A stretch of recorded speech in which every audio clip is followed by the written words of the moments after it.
Good morning, my fellow scientists. It is Monday, June 26, 2017, and I want to talk a little more about Utopia Drive, the book I reviewed the introduction a few weeks ago. I got universally eye-rolling responses to that video because people basically said, why would anyone believe in Utopia? It's a preposterous idea. No one is going to want to live the way you would have to live in Utopia. I didn't at the time understand why people had that response. I mean, if there's a perfect way to live, even for a few people, and I think that's the key, if there's a way for a few people to live in a way that is fun and useful and good for them, then why not adopt that? Why not have that experience? And but that's not how the word is perceived, right? The word is perceived to be a universal, not something for a few people, and as a consequence, people find the idea preposterous, which it is in that case.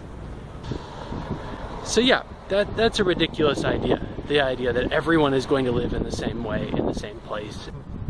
I never really looked at it that way, and now that I see it, that's what the idea means to most people. Yeah, I get why that's an eye roller. Now, the more realistic, if I dare use the word idea, is that a few people might live together in a way that was equitable and fun and less intense in terms of work and finance and all this.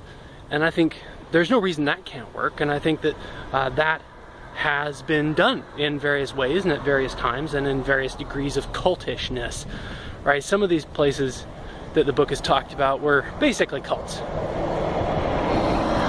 And for those, I have no real interest in that.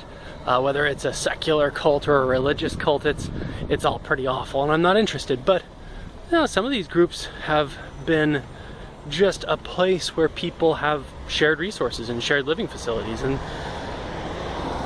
that just seems efficient. I think it's hard. I think I've lived with roommates, and that was hard. Finding good roommates who are responsible and willing to do the work of living and not relying on other people to keep their space clean and healthy. Yeah, that's hard.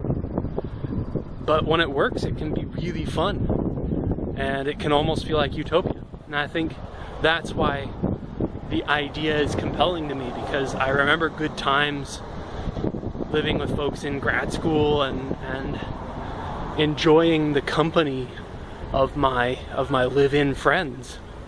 And I'm not going to recreate that, but the idea that could be systematized and repeated is really interesting to me. And this book does a pretty good job of exploring that.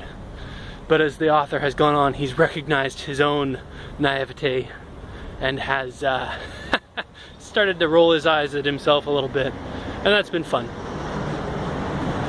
So anyway, if you're interested, I would recommend you check out the book. You can check out the Audible's Audible book as well. If you like that sort of thing, or if you're just more interested in science and chemistry and DIY projects, tune in Monday through Friday. We will talk more about these and other philosophical and scientific projects. And I will report on the interesting talks here at the ACS regional meeting. For Monday, this is the Out Lab.